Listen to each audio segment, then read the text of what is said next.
This is the Adidas PUREBOOST Go, the most minimal and budget-friendly PureBoost model this 2018. The upper is made of knit. The toe area is thin and soft while the midfoot is thick. The overall fit gives a nice comfortable hug. The heel area holds your heel properly. The molded wiring pattern is designed to hold the structure of the shoe, and it adds a unique touch to the PureBoost Go model. Closing in, the opening and tongue is the weakest part of the shoe. For $120, this is not that bad.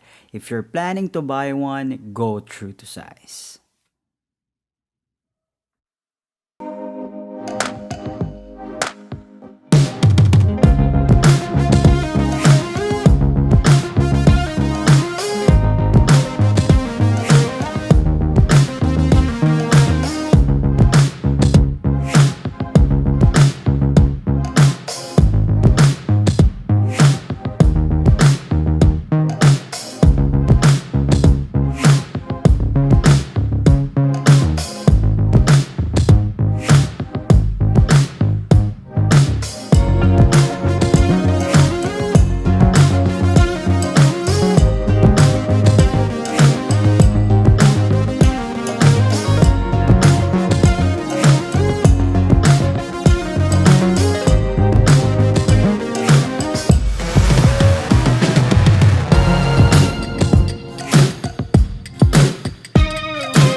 Hey guys, what's up? Welcome again to another video. And to all the new subscribers, thank you for supporting the channel.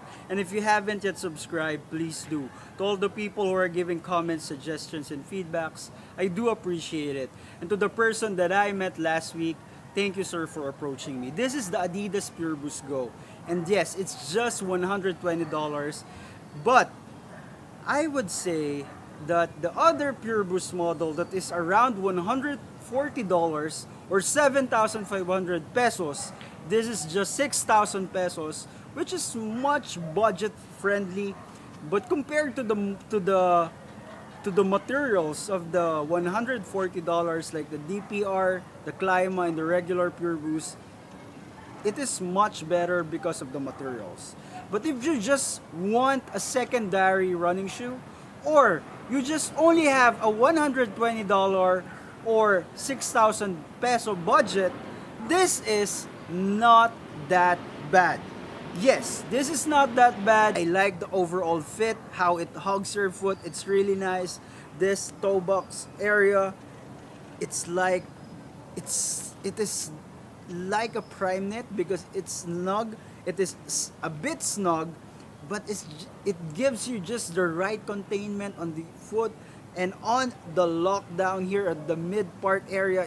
So the part area is thicker, so it gives you a nice hug, a nice lockdown on the midfoot area. Now going to the heel part, this heel style, it it holds your heel properly and it holds down overall your foot really good. How it fit, it's amazing how it works, even though yes, the knit quality is poor like I said. And this also, the tongue area, the tongue is really disappointing again, but it's much better compared to the burrito tongue and the lacing system of the regular PureBoost. This is much better because it's a proper lacing system. However, the tongue area is still disappointing.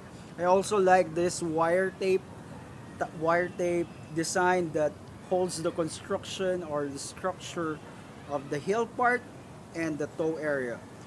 Now, this outsole, web outsole, this is not this is different compared to the other PureBoost model.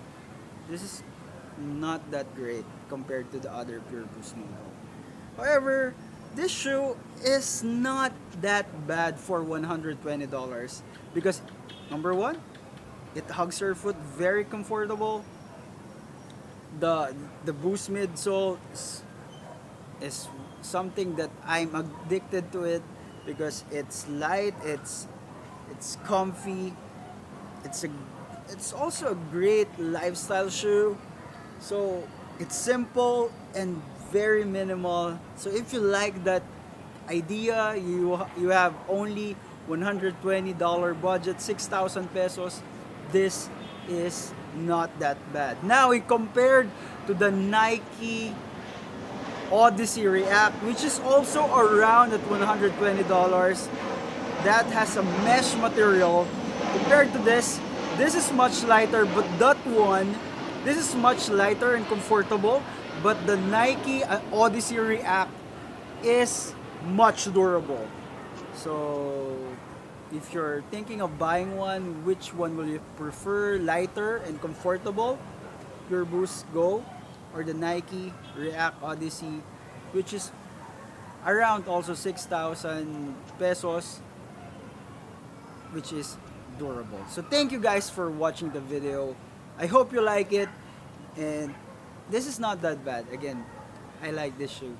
This is not that bad, even though the materials is poor. Thank you guys for watching the video. I hope you like it. Don't forget to hit that like button. See you on another video.